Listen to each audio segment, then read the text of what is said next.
An aircraft's flight deck or cockpit is where pilots do their work. And of course, their core task is to safely carry passengers to their destination. For aircraft manufacturers like Dassault, the development of each new model provides an opportunity to improve this working environment. The French manufacturer is looking to launch its new Falcon 10X business jet into commercial service from late 2025. Its chief test pilot, Philippe Duchateau, showed AIN the improvements that are being made for flight crew at the front of the long-range aircraft. What we try to achieve is get a better working surface so that we can do it more naturally than even before. It's like the easy, but even pushed to its some more limits.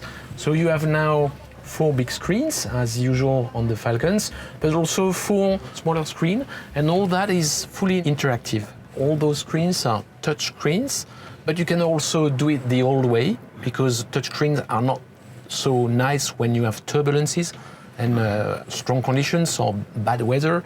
So you have this new CCD NG, which is just like a touchpad, and which allows you to keep your hand firmly stuck there and to interact with the whole system just the way you would do it on the previous generation.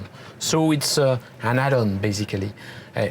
The aim is to make it as comfortable as possible, as intuitive as possible, to reduce the workload even further than on the previous generation. So does the pilot use this to sort of scroll through exactly, the different screens and select different functions? Those new guys, they are quite used to their touchpad on their telephone, so they have got some gestures, like for example the pinch to or expanding, moving the map. It's the quickest way to interact with the moving maps, and so every time you spare some time, your workload is reduced, and as you have a lower workload, you can do more stuff.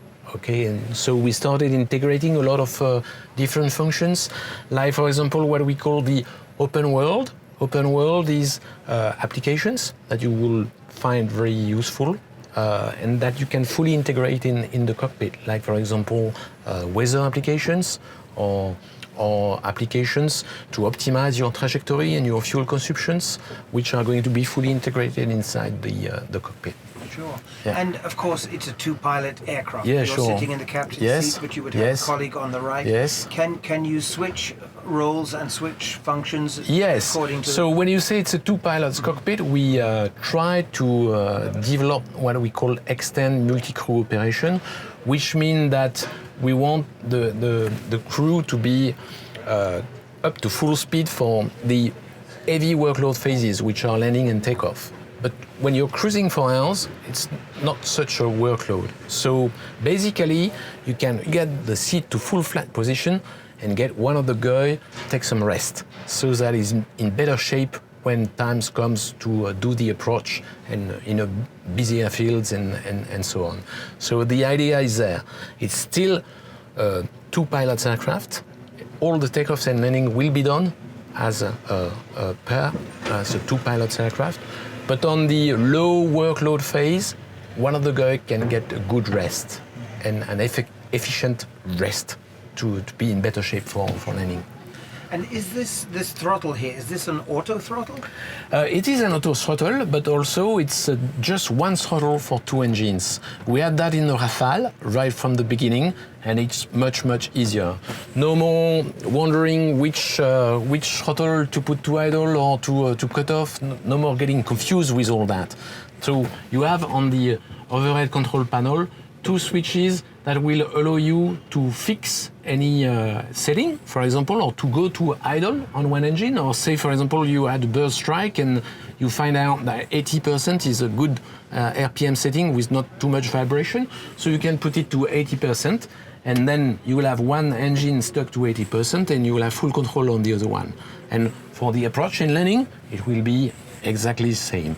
And just your energy bracket in your head-up display or in your lower display will show you the amount of energy you have, and you'll still fly exactly the same way. So it is much easier and intuitive. The idea behind that is one axis, one command. One axis, one command. And you mentioned the head-up displays. Yes. Tell us what we're seeing on that. Oh, all right, okay. So you see you have got head-up displays on both sides because now they are primary. Primary, that means you can do all the flying just from the head-up display. You don't have to get an IPFD on the lower display. This one now you can get GPS charts or whatever, or iNav or synoptics, so you get some more space down there.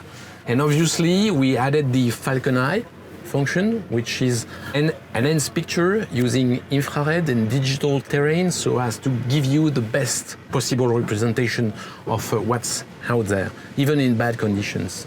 And as on the previous generation, those will also be used to get better operational minimas. You get enhanced minimas due to this Falcon Eye technology. So let's have a quick recap. We have got the single throttle for the two engines. We have got the dual HUD primary, which means that you can find all the relevant information to fly the aircraft, which means that you can use the display to put whatever you want. iNav, or we have got the open world meaning that external applications can be fused in the cockpit and used on the displays, directly on the displays. We have got those 4 extra touch screens, which allows quicker and better interaction. Simplified overhead control panel with less push buttons and switches because we have got direct interaction from the synoptics. And obviously, no touch technology up there because it's not very convenient to be doing touchscreen with your hand pointing upwards. And the side stick controls. And the side stick control, but that's right from 2005. We had it for a very long time, and it proved very pilot-friendly right from the Rafale. It's very similar in the digital flight control system. It's not obviously the same roll rate than a Rafale, but the feeling is the same. I'm lucky enough to still fly Rafale, and the feeling is really, really very similar. How sharp and precise those controls are. Those DFCS systems are very paramount for us. It's what we want to concentrate on and be as sharp as possible. And it takes a long time to finely tune those systems, and it's a savoir-faire, a French savoir-faire that we try to keep.